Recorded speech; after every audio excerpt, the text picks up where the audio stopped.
केंद्र सरकार FCRA यानी फॉरेन कंट्रीब्यूशन रेगुलेशन एक्ट में संशोधन की तैयारी कर रही है, लेकिन इस प्रस्तावित बिल को लेकर विपक्ष, चर्च संगठनों और कई सामाजिक संस्थाओं ने सवाल उठाए हैं। सरकार का कहना है कि इसका मकसद विदेशी चंदे के इस्तेमाल में पारदर्शिता लाना है, जबकि विरोध करने वालों का कहना है कि इससे सरकार को जरूरत से ज्यादा अधिकार मिल जाएंगे। तो आखिर FCRA बिल क्या है, विपक्ष इसका विरोध क्यों कर रहा है, आइए इसे विस्तार में समझते हैं। FCRA यानी foreign contribution regulation act Bharat का वो कानून है जो विदेश से आने वाले चंदे या फंड को नियंत्रित करता है। अगर कोई NGO, ट्रस्ट, धार्मिक संस्था या सामाजिक संगठन विदेश से पैसा लेना चाहता है तो उसे FCRA के तहत पंजीकरण कराना पड़ता है। सरकार का कहना है कि ये कानून इसलिए बनाया गया ताकि विदेशी फंड का इस्तेमाल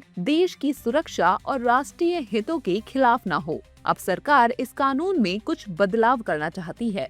सबसे ज्यादा विवाद सेक्शन 16A को लेकर है। प्रस्ताव के मुताबिक अगर किसी संस्था का FCRA लाइसेंस खत्म हो जाता है, रद्द हो जाता है या उसका नवीनीकरण नहीं होता तो विदेशी फंड से खरीदी गई उसकी संपत्ति अस्थायी रूप से सरकार द्वारा तय किए गए प्राधिकरण के नियंत्रण में चली जाएगी। अगर बाद में संस्था को दोबारा FCRA पंजीकरण मिल जाता है तो उसकी संपत्ति वापस कर दी जाएगी, लेकिन अगर पंजीकरण नहीं मिलता तो सरकार उस संपत्ति को किसी अन्य सरकारी संस्था या संगठन को सौंप सकती है।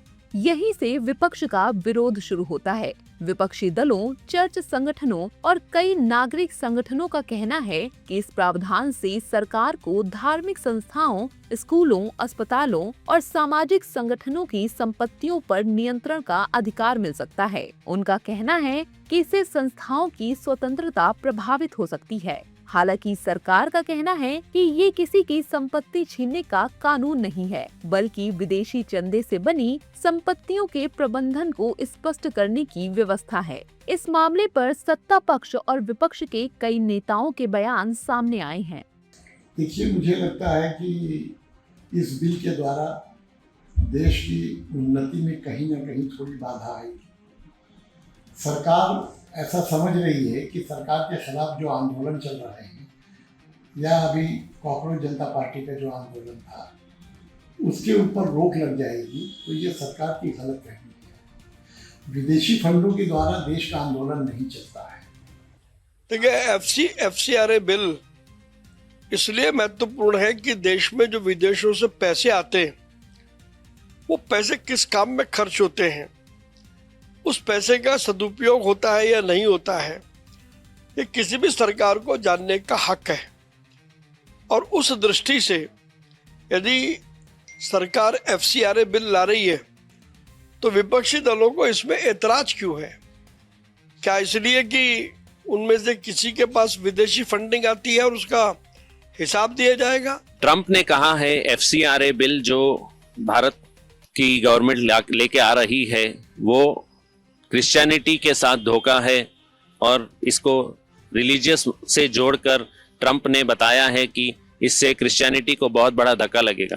भारत में ऐसा कुछ नहीं हो रहा है कि क्रिश्चियनिटी को धक्का देंगे या कोई मजहब के साथ काम नहीं हो रहा है। FCRA बिल लेके आ रहे हैं क्योंकि इसमें ट्रांसपेरेंसी होगी कि फंड किधर से आ रहा है, किधर जाएगा, कहाँ इस्तेमाल होगा, सिर्फ एक ट्रांसपेरेंसी के रूप में, ना कि ये ऐसा पैसा बाहर से आके कोई टेररिज्म की फंडिंग हो रही है या फिर कोई और प्रोटेस्ट के लिए इस्तेमाल हो रहा है पैसा।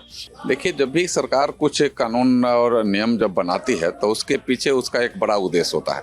राष्ट्रीय स्तर का उद्देश्य होता है, उसको राष्ट्र को क्या फायदा होगा। व्यक्तिगत फायदे के लिए कोई कानून बनता नहीं है, वो देश के हित के लिए बनता है। उसमें देश के हित की बात होगी, इसलिए कानून लाने की बात आई होगी, और कानून आएगा तो निश्चित रूप से फायदा होगा उसका। बता दें कि इस बिल को लेकर अमेरिका के कुछ मानवाधिकार और धार्मिक स्वतंत्रता से जुड़े संगठनों ने चिंता जताई है। उनका कहना है कि इस तरह के नियमों से नागरिक संगठनों और धार्मिक संस्थाओं के कामकाज पर असर पड़ सकता है।